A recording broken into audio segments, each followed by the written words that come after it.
Senate Blue Ribbon Committee Chairman Erwin Tulfo described as illegitimate today's hearing announced by former Congressman Mike Defensor. Let's get details from our mobile journal, Merimon Reyes, reporting live from the Senate. Merimon, go ahead. Angela, good morning. According to Senator Erwin Tulfo, Blue Ribbon Committee Chairman of the Senate, na noong June 3, nung sa sesyon kung saan dumating yung 12 senators, nakabuo ng quorum, nabakante yung mga posisyon, doon na pwesto or na-elect itong si Senator Tulfo na mamumunuan ng Blue Ribbon Committee, hiring-hiringan daw itong in-announce ni former Congressman Mike Defensor na pagpupulong nila na Senator Marcoleta, supposedly yung 18 na bagmen na nagpapadala o nagpadala ng mali-maletang kickbacks from flood control projects. And ang sinabi kahapon ni Senator Tulfo, walang pupunta dyan na Senate Secretary at staff na magre-record, magta-transcribe, or yung mag-officially document nung gagawin nilang pagpupulong. And kung sakali man ay sinasabi ni Senator Tulfo, kung may dapat, yung abiso ay manggagaling sa opisyal na komite ng Blue Ribbon at yun yung pinamumunuan niya.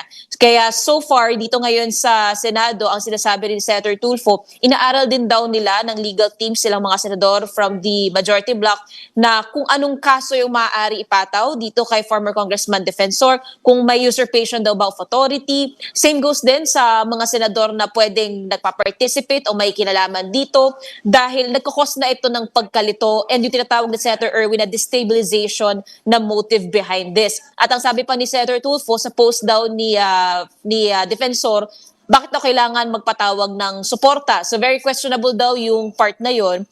Plus sa ngayon, ang inaantabayanan natin kung kailan yung susunod na magiging schedule ng Blue Ribbon Committee ni Senator Erwin Tulfo. Angela. Well, for context and legality wise, Merimon, hindi ka naman po pwede talagang mag-conduct ng iyong hearing, especially itong Blue Ribbon na to, outside the Senate premises. Tama?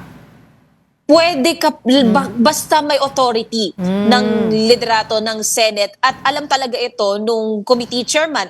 Kasi for example, may mga pagpupulong na ginagawa sa iba't ibang mga lugar, kung far-fetched area siya or medyo mahirap on logistics side, pwedeng mag-hold ng hearings or ng meetings ang Senado. Basta ito ay opisyal at alam. Pero on this case kasi kaya tinatawag na illegal kasi hindi ito authorized ng Blue Ribbon Committee, supposedly na pinamumunuan ni Senator Tulfo. Kaya tinatawag niyang hiring-hiringan itong pagpupulong o yung Blue Ribbon Committee hearing na version ng Cayetano-led bloc. Angela. And there's a bit of a confusion between also within the group of the Cayetano bloc because even si Senator Marcoleta said hindi naman daw nila alam itong magiging hearing na ito supposedly doon sa Double Gem, dyan sa may EDSA Mandaluyong. Meron ka bang alam na impormasyon dyan? Nandiyan ba ngayon si Senator Marcoleta or any of the members of the new minority para pabulaanan nga itong supposed Blue Ribbon event under their leadership? Angela, dapat Thursday last week, meron ding umuugong na schedule nitong quote-unquote hearing ni na Senator Marcoleta. Pero sa pagtatanong natin last week sa staff mismo ng senador, cancel daw yon, hindi raw yon itinuloy or itutuloy dahil they're taking precedence muna sa naging Mindanao quake at yung naging priority during that time last week ay yung pagpapadala ng tulong ng assistance. So netong may umuugo at pinopost ni former Congressman Defensor na merong ulit silang itutuloy na raw yung hearing ng Blue Ribbon nila, yung version nila. Sa pagtatanong natin, kahapon hanggang kagabi, hanggang kaninang umaga, ang nasasabi sa atin ng staff ni Senator Marcoleta, maging ni Senator Alan Peter Cayetano, wala pa rin silang info so far sa kung pagpapatuloy ito o hindi. Kaya sa ngayon, so far kasi hindi tayo makakasilip pa sa taas na floor, sa 3rd, 4th, and 5th floor. Doon kasi yung mga opisina nitong mga senador. So medyo limited yung vision natin sa kanila. Pero mangugulit pa tayo para malaman natin. Pero so far, huling nilang sabi, wala raw silang info pa tungkol nga doon sa supposed na gathering ngayong araw. Well, lastly, Merimon, tomorrow is going to be the special session called by the President to tackle nga itong mga priority bills na naiiwan because of what's happening in the Senate. First, ang tanong dito, Merimon, sino yung sinasabi nila, aside from Joel Villanueva, na isa pa na maaaring dumalo ditong special session na magmumula sa minority bloc?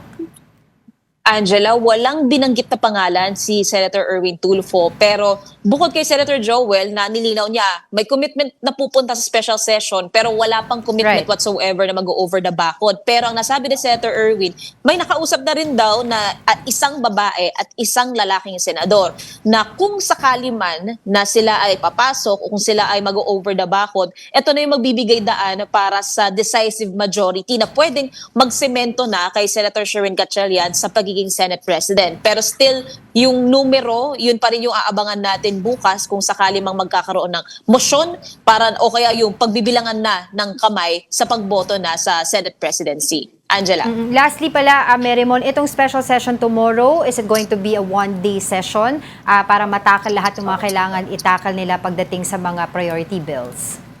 So far, Angela, dun kasi sa proclamation ni Pangulong Bongbong Marcos, June 17th, bukas lang nakaschedule yung special session.